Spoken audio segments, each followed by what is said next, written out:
भाजपा सरकार गुजरात निवासियों को, गुजरात के लोगों को टेक इट ग्रांटेड ले रही है, ये बड़े विचारणीय बात है।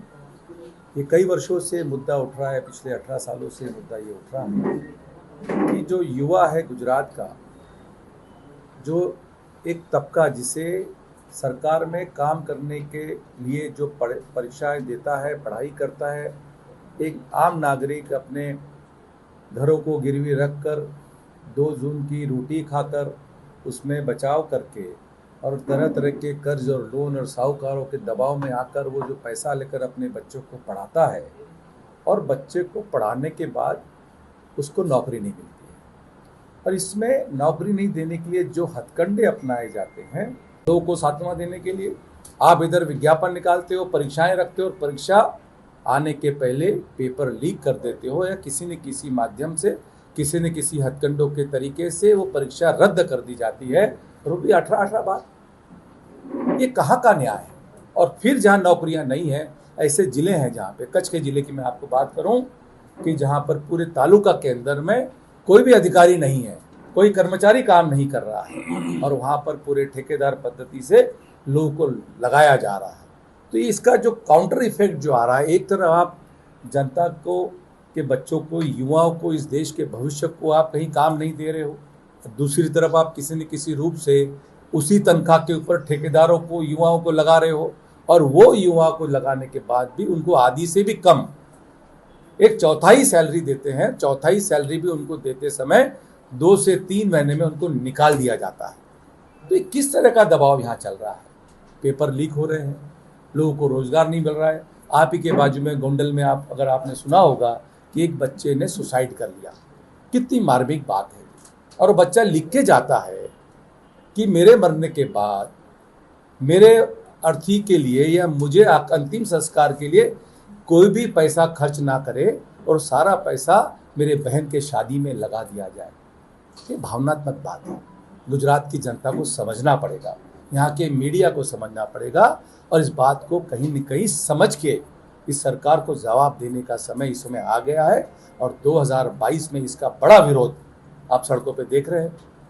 युवा कांग्रेस हमारी युवाओं को साथ में लेकर युवा परिवर्तन रैली निकाल रही है।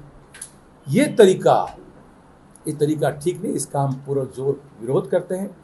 हम ये कहते हैं कि उन्होंने त्वरित विज्ञापन निकालकर कम से कम 2 लाख युवाओं को भर्ती करना चाहिए। अब समय पे तो कर नहीं पाएंगे, लेकिन कांग्रेस ने अपने मैनिफेस्टो में कहा है कि राहुल जी ने ये कहा है कि कम से कम 10 लाख लोगों को आते ही नौकरी का वादा करने जा रहे हैं। हम जैसी हमारी सरकार बनेगी, हम महीने भर के अंदर तुरंत जो भी परीक्षाएं रद्द की गई है उसको शुरू करेंगे और उसके ऊपर एक अच्छा समाधान और अच्छे ढंग से परीक्षाएं हो ताकि जो उसके लिए एलिजिबल लोग हैं, जिस पढ़ाई को लेकर, जिस मेहनत को लेकर, जिस तरह से तैयारी हजारों लाखों रुपए खर्चा करके जो युवा ने किया है, उसको समाधान देने का काम कांग्रेस की सरकार करेगी। और जिस तरह से पिछले 27 वर्षों में युवाओं के साथ जिस तरह पेपर लीक करके जूनागढ़ की बात दीदी जी ने बताई, ये हथकंडे अपनाने का एक तरीका उन्होंने एक सामान्य के लिए जनता कुछ कहती नहीं है, ये तरीका ठीक नहीं है। इसका हम पुरजोर कांग्रेस पार्टी विरोध करती है। કે ગુજરાતની ભક્ત કવિ નરસિંહ મહેતા યુનિવર્સિટી સૌરાષ્ટ્રમાંથી જુદી પડી। આ યુનિવર્સિટીમાં 15મી ફેબ્રુઆરીએ બીએડ સેમેસ્ટર 1 નું હિન્દી વિષયનું પરીક્ષા હતી, એનું પેપર લેવાયું। મેં જે આ કાગળ આપ્યો છે એમાં છેલ્લા પાના ઉપર જોશો તો છેલ્લા પાના ઉપર કયો પ્રશ્ન કયા વિભાગમાંથી પૂછાણો છે એના મુદ્દાઓ લખેલા છે। આ પહેલા સેમેસ્ટરની અંદર બીજા સેમેસ્ટરના અભ્યાસક્રમનું પેપર પૂછાણું। વિદ્યાર્થીઓને જ્યારે બીજા સેમેસ્ટરમાં ભણ્યા જ ન હોય તો પહેલા સેમેસ્ટરમાં બીજા સેમેસ્ટરના વિષય આવડે નહીં।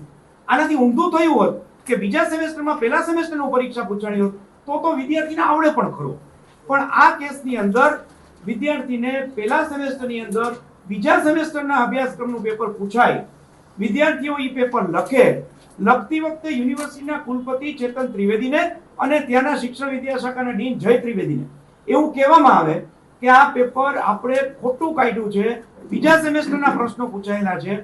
ત્યારે ત્યાંથી યુનિવર્સિટી એવો જવાબ આપે કે મારી અત્યારે ટર્મ પૂરી થાય છે, મારે રિન્યુઅલનું ચાલે છે, જો આ કૌભાંડ બહાર આવશે તો મારી રિન્યુઅલ અટકી જશે। એટલે યુનિવર્સિટીના કુલપતિ ત્યાંના ડીન એને આ પ્રકરણ દબાવી દીધું. 100 થી વધુ વિદ્યાર્થીઓએ પરીક્ષા આપી. એ વિદ્યાર્થીઓને એવું કહેવામાં આવ્યું તમારે જે લખવું હોય એ લખો, માર્ક આપી દેવામાં આવશે. કમનસીબે પેપર એસેસમેન્ટ માટે પણ થયું. 35 માર્કના પેપરમાં 100 માંથી 90 વિદ્યાર્થીઓને 35 માંથી 35 આવ્યા છે. થોડા ઘણા વિદ્યાર્થીઓને 35 ની 33 કે 32 કે 31 આવ્યા છે. જે અભ્યાસક્રમ વિદ્યાર્થી ભણ્યો જ નથી, જે અભ્યાસક્રમનું પેપર નહોતું, એ પેપરની અંદર કોઈને ખબર ન પડે, આવું જુનાગઢ યુનિવર્સિટીમાં થયું. ત્યાંના કુલપતિએ અને ત્યાંના શિક્ષણ વિદ્યાશાખાના ડીને કર્યું. આનાથી મોટી કોઈ અવ્યવસ્થા કે ગેરકાનૂની પ્રક્રિયા થઈ નહીં હોય. વીસી જવાબદાર, ડીન જવાબદાર, પેપર ચેક કરનાર જવાબદાર. રિઝલ્ટ આવી ગયું, બધાને 35 માંથી 35 માર્ક આવ્યા છે. આપણે જુનાગઢ યુનિવર્સિટીના કુલપતિને અને એના શિક્ષણ વિદ્યાશાખાના ડીન જય ત્રિવેદીને ચેલેન્જથી કહીએ છીએ, આ મુદ્દા ઉપર કોંગ્રેસનો આક્ષેપ નથી. જ્યારે જેની ચર્ચા કરવી હોય એ ચર્ચા કરવાની અમારી તૈયારી છે. હું તમને પેપર પણ આપું છું, સિલેબસ બીજા સેમેસ્ટરનો આપું છું, અને કયા સિલેબસના કયા મુદ્દામાંથી કયો પ્રશ્ન પૂછાણો છે એનું છેલ્લા પાના ઉપર વિગત પણ આપું છું. આ જુનાગઢ યુનિવર્સિટીનો કેસ રાજ્ય સરકાર ચેતન ત્રિવેદી અને જય ત્રિવેદીને તેમના હોદ્દા ઉપરથી દૂર કરે એવી અમારી સ્પષ્ટ માગણી છે.